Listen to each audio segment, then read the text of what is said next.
Now, this is gezel. It's not considered lending. It's considered stealing. Even a teriska would not work on such a business.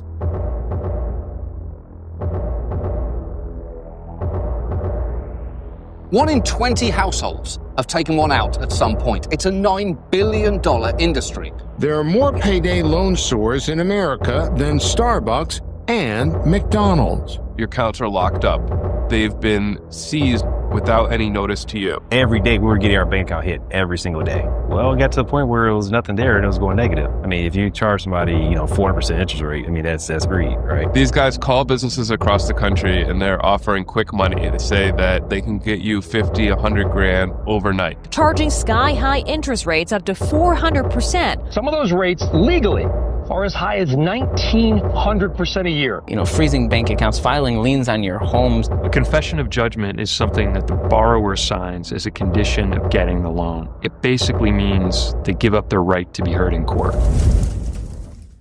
Are the people that work for financial institutions part of their cash advance sin, even though they're not the owner of the business? Anyone that works in a predatory business, a corrupt business, is part of the problem, is part of the sinner. So that means whether you are a broker or an owner or a secretary or a bookkeeper or whatever other position that helps the cash advance business, which is a predatory business, which is a corrupt business, which is an evil business, whatever position you're in, you are helping that business function. You're helping that business grow. You're helping that business destroy lives. So certainly you are part of the problem. Certainly you are sinning. Certainly you're going to get punished. Now, of course, some people will get punished much more than others, but be assured that the punishment will eventually come. And again, to emphasize this enough to people that don't understand, the cash advance business is not the only evil, corrupt business that's out there in the world. There are others. There's obviously the horrific things that's happening right now in the last few years with online gambling, where it's become legal in the United States, and literally anyone with a phone could have a whole entire casino on his phone. Now it's legal. Now they're discussing gambling on sports. They're discussing gambling on national TV, things that were forbidden for all of history, now a standard in that part.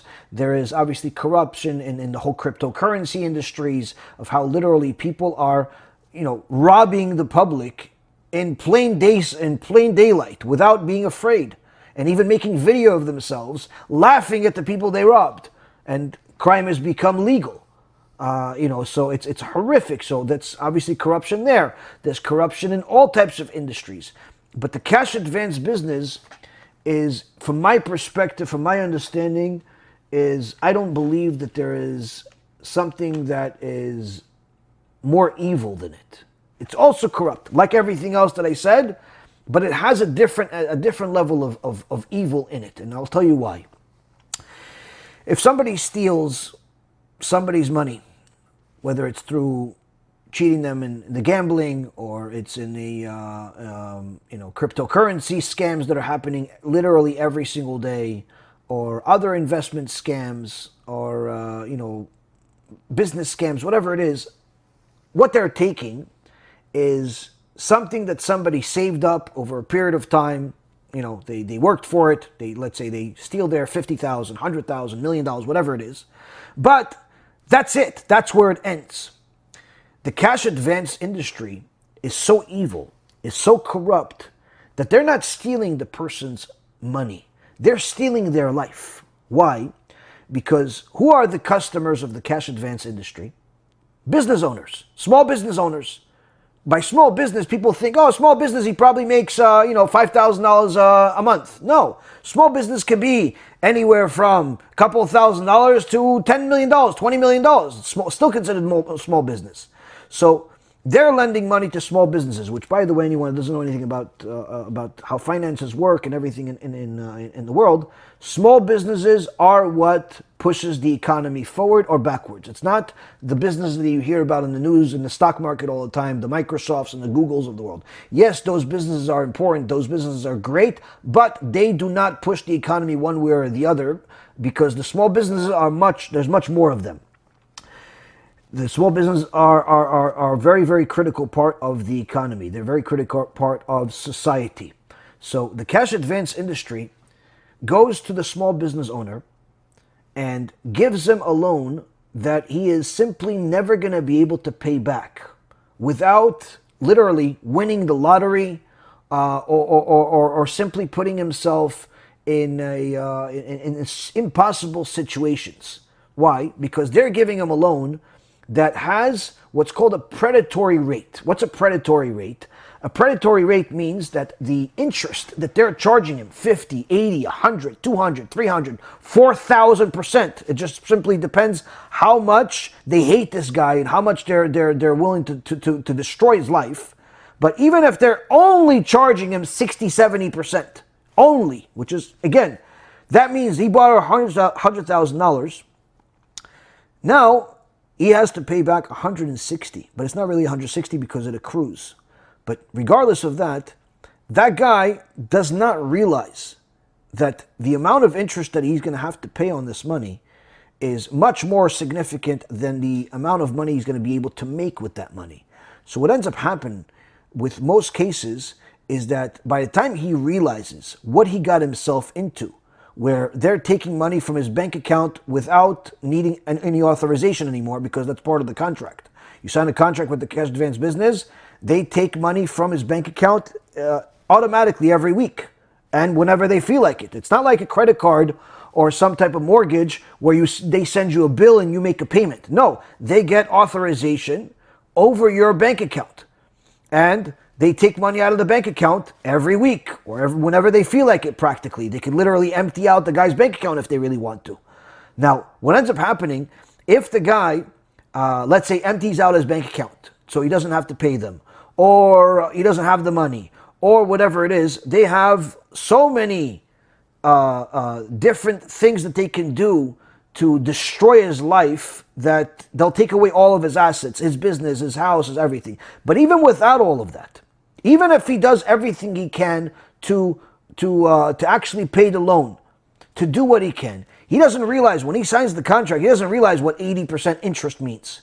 By the time he realizes it, that $100,000 just turned into $180,000, and he realizes he can't pay it back because the interest is growing much faster than any profit he potentially made with that money if he invested it in his business. He simply can't catch up. And the payments continue to get bigger. So now, what does he do? What do these evil monsters do? They tell him, listen, your payments are higher now. You have to do something. You have to give us more. But you don't have more. You know what? We'll give you another loan. To buy out this loan, now you owe us $180,000. We'll give you a new loan for $300,000. So now you have the $180,000 in essence refinance at another high rate. And another $120,000 we're giving you to your business as if we're helping you. But in reality, they're not helping him. They're destroying him. This is like simply somebody telling you, I'm going to cure your allergies by putting cancer in your body.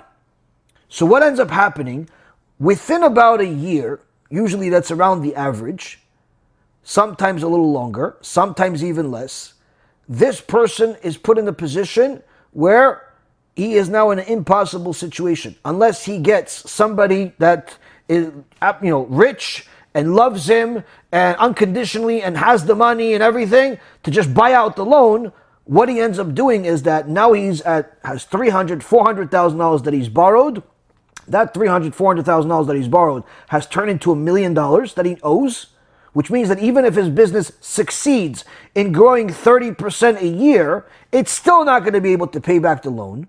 And he ends up having to declare bankruptcy. He ends up having to default. He ends up completely losing his business. Now, what does that mean? Why is losing a business much worse than losing a bunch of money in the stock market or cryptocurrency or gambling? Why is losing a business? For anyone that built a business in their life, they would understand this it's very close to home. Anyone that doesn't should still understand it. But anyone that's an entrepreneur should understand this very well. If you build a business, entrepreneurs look cool on TV after they succeed. But in reality, there's nothing cool about it in the beginning. Why? Because in so many words, you're doing the impossible. and you're doing things that other people are not usually willing to do. You're taking risks. You're putting everything on the line. You're working overtime as a standard. There's no such thing as an entrepreneur that works 9 to 5. Employees work 9 to 5 at best. Entrepreneurs don't have a schedule. They work nonstop, especially in the beginning stages. You work at night, you work during the day, you work in the afternoon. There's no vacation.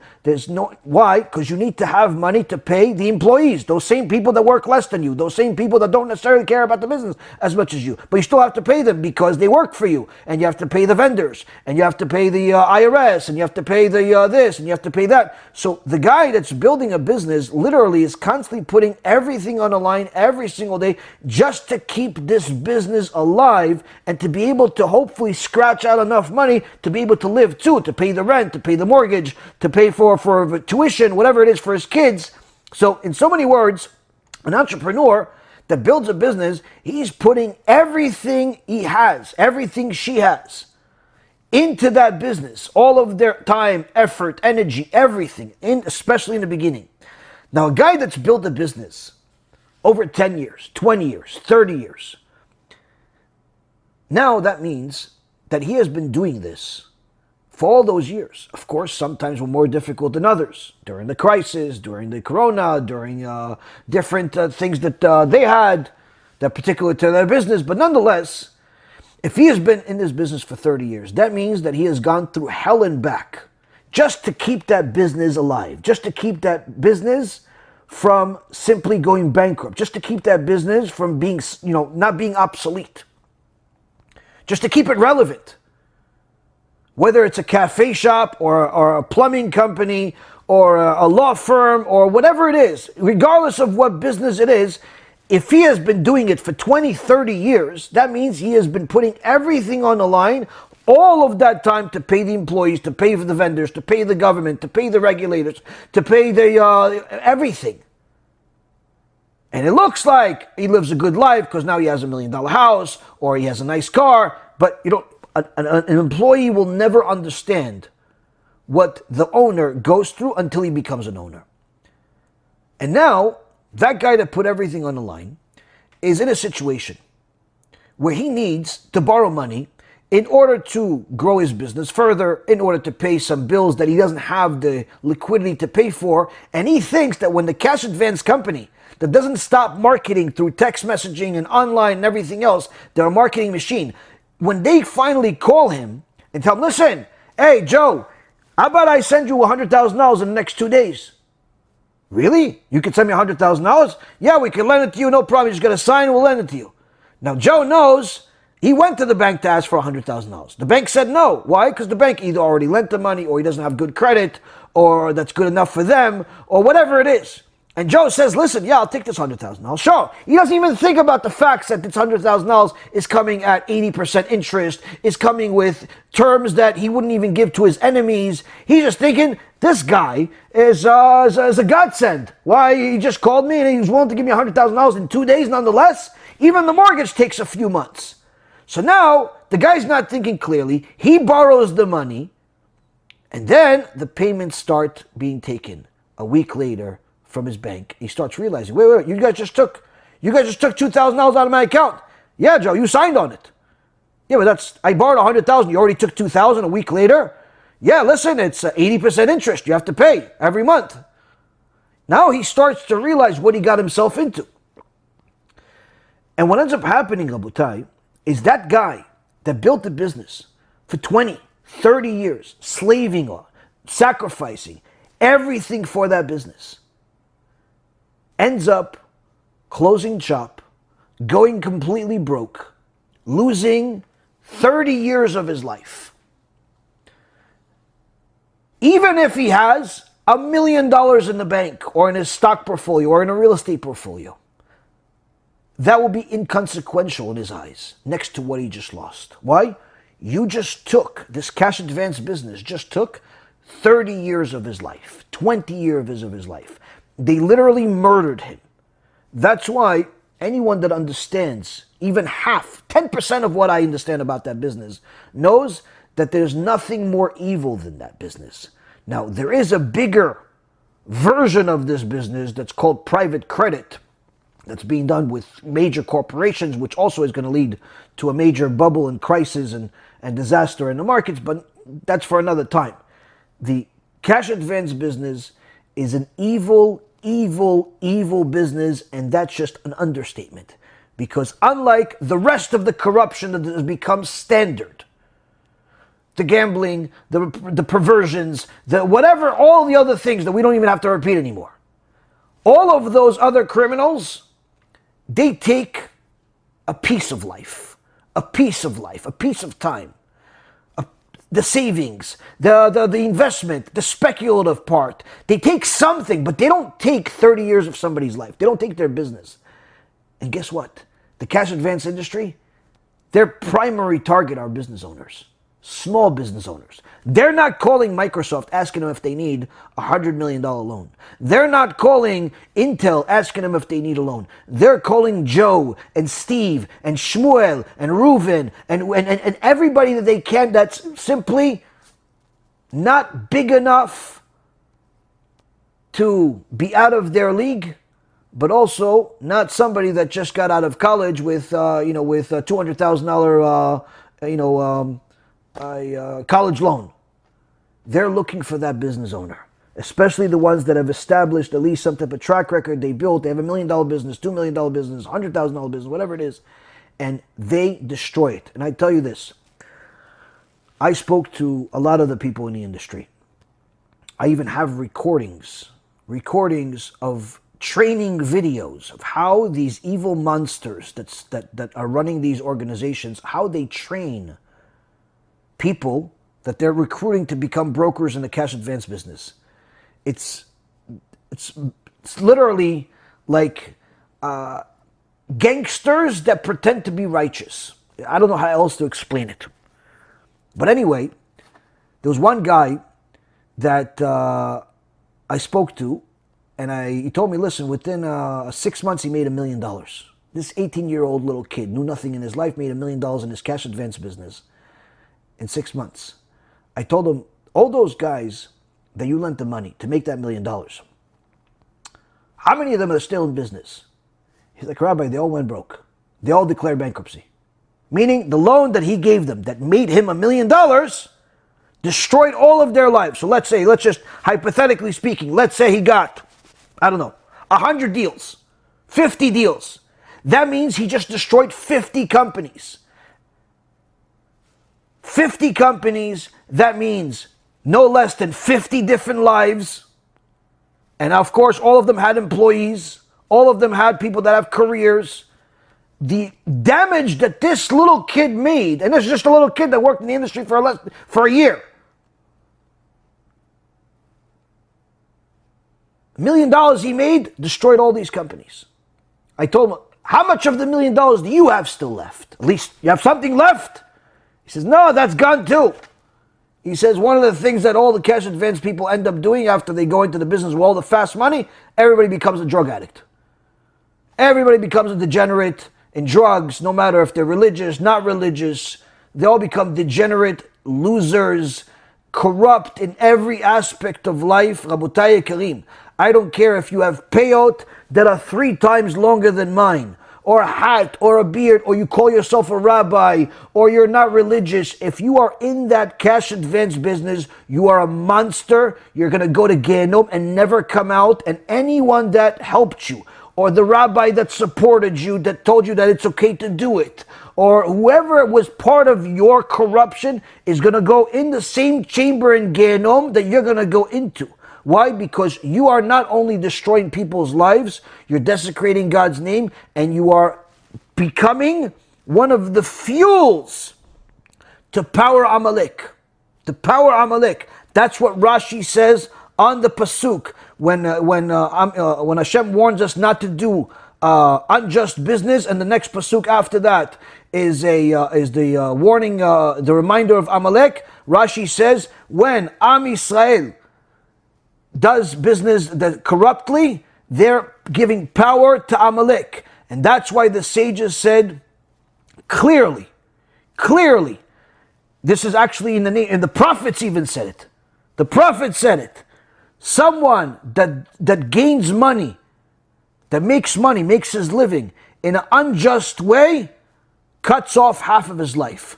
So I promise everybody, you're going to see HaKadosh Baruch Hu's name sanctified, even though it's not going to look pretty. You'll see people not only go to jail, you're going to see people dying young, you're going to see a disaster, you're going to see such horrible things, you're going to think the Gehinnom movie that I made is a pretty movie next to what these people are bringing. There's nothing more evil than someone knowingly doing a business transaction that they know is going to destroy somebody's life. It's simply evil beyond all comprehension. And I cannot believe that there are people that are supportive of this, calling themselves rabbis without even investigating what they're supportive of. Anyone that looks at what this is knows it's corrupt. I spoke to my dear friend, a big Rav Hamnik, Rav Yaakov David Hamnik. Just the other day, we, Baruch Hashem, it's an extraordinary Torah scholar, huge Talmid Chacham, one of the Talmidim of Avchutna, one of the Gedolei Ador of America in the previous generation. And him and I have spoken several times over the years, and when I told him about this whole cash advance, literally, he said, you have to do something about it. Somebody came to him just the other day, asking him about cash advance. He said, I started yelling at the guy, he tells me. And then he told me, I started yelling at the guy. Anyone that has investigated that business knows it's corrupt. The people that are in it know it's corrupt. They may not know it's corrupt on day one, but after 3 months, 6 months, you see all your clients are declaring bankruptcy, are crying, are committing suicide, are getting divorced, are literally losing their life.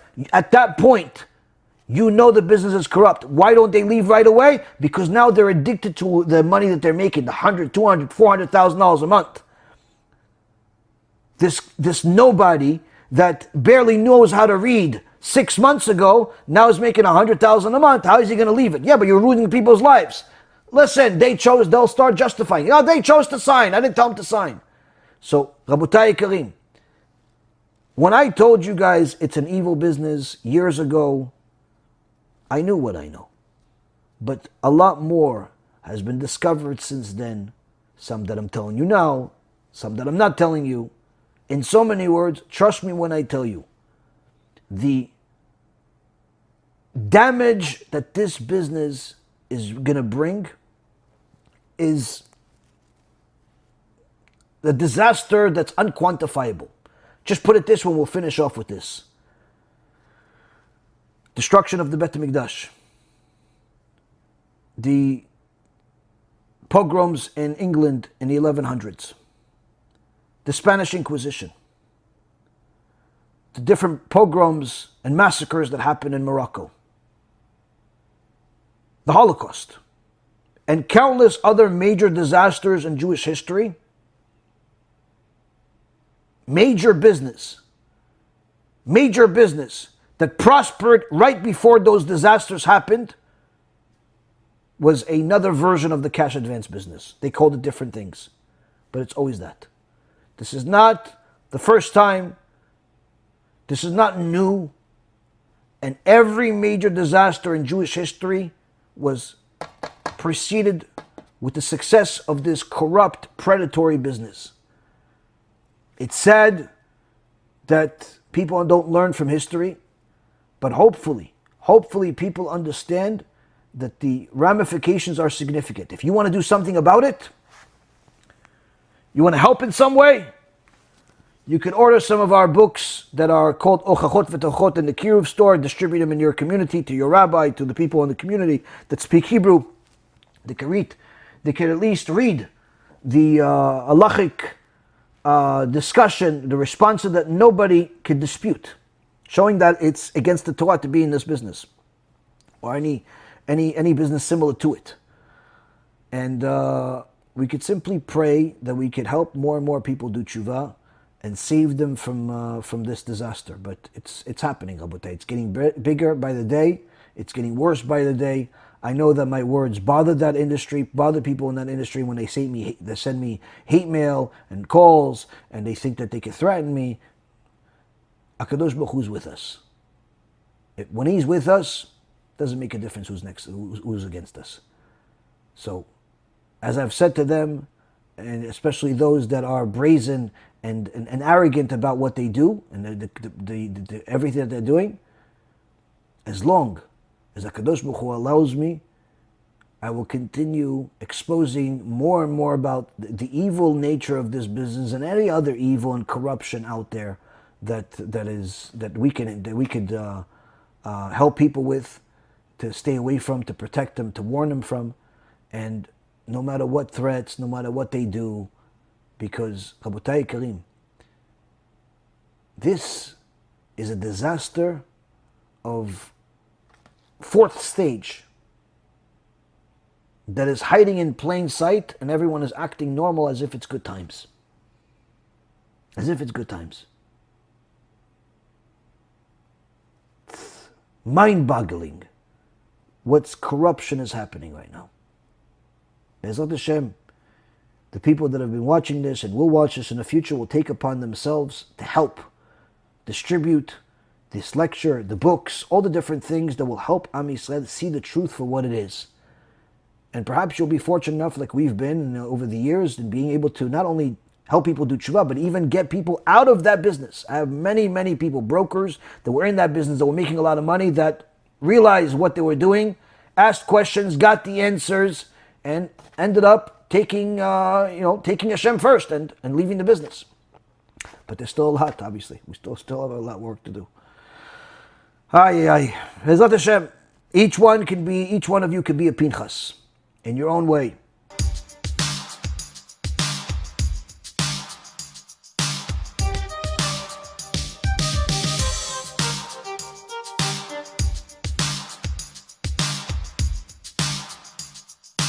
Let me know what you think, and make sure to share it, because other people need to learn too.